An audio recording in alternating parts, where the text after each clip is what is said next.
ಮುಂದೆ ಗ್ಯಾರಂಟಿ ಇಲ್ಲ. ಬಾಗೇಪಲ್ಲಿ ಪುರಸಭೆನೂ ಗೆಲ್ಲಲ್ಲ, ಗುರುಗೊಂಡೆ ಪಟ್ಟಣ ಪಂಚಾಯತಿನೂ ಗೆಲ್ಲಲ್ಲ, ಬಿಜೆಪಿನೇ ಗೆಲ್ಲೋದಲ್ಲಿ. ನೀವು ತಯಾರಾಗಿರ್ಬೇಕು. ಬರ್ತಕ್ಕಂತ ಜಿಲ್ಲಾ ಪಂಚಾಯತಿ, ತಾಲೂಕ್ ಪಂಚಾಯತಿ, ಗ್ರಾಮ ಪಂಚಾಯತಿ ಕೂಡ ಬಿಜೆಪಿನೇ ಗೆಲ್ಲೋದು. ಇದು ಬರ್ಕೊಬೇಕು. ಇವತ್ತು ಜನ ಎಚ್ಚೆತ್ಕೊಂಡವ್ರೆ, ಜನ ತೀರ್ಮಾನ ಮಾಡವ್ರೆ ಈ ಕಾಂಗ್ರೆಸ್ ನ ತಿಳಿಸ್ಬೇಕು ಅಂತ. ಇಡೀ ರಾಜ್ಯದಲ್ಲೇ ತಿಳಿಸ್ಬೇಕು ಅಂತ ತೀರ್ಮಾನ ಮಾಡೋ. ಈಗಾಗಲೇ ದೇಶದಲ್ಲಿ ನಿರ್ಣಯ ಮಾಡ್ತಾ ಇದೆ.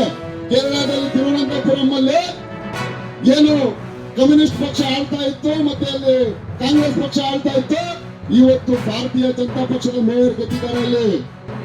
ಅಲ್ಲಿ ಬಿಜೆಪಿನೇ ಇರಲಿಲ್ಲ. ಇಡೀ ದೇಶದ ವಾತಾವರಣ, ಗಾಳಿ ಎಲ್ಲ ಕೂಡ ಇವತ್ತು ಭಾರತೀಯ ಜನತಾ ಪಕ್ಷದ ಗಾಳಿ ಹೋಗ್ತಾ ಇದೆ.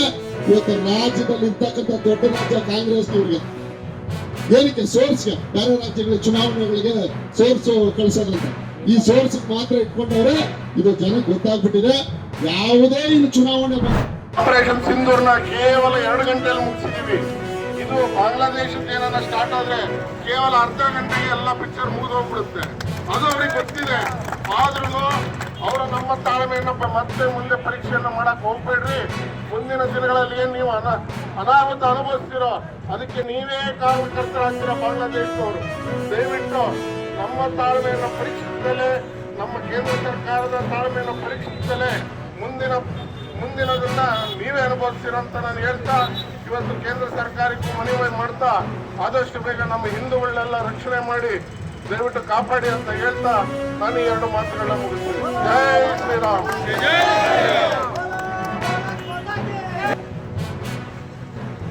ಇವತ್ತಿನ ಪ್ರತಿಭಟನೆ ಕುರಿತು 2 ಮಾತನಾಡಿದಂತಹ ಡಾಕ್ಟರ್ ಮಂಜುನಾಥ್ ಅವರಿಗೆ ಧನ್ಯವಾದಗಳು.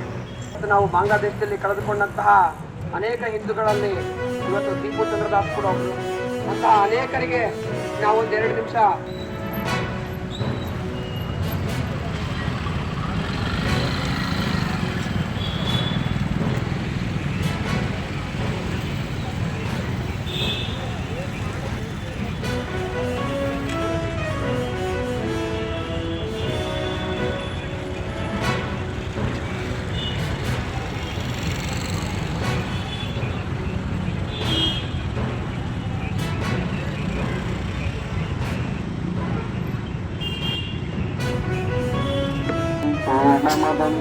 पूर्णमिदं पूर्णात् पूर्णमुदच्यते पूर्णस्य पूर्णमादाय पूर्णमेवावशिष्यते।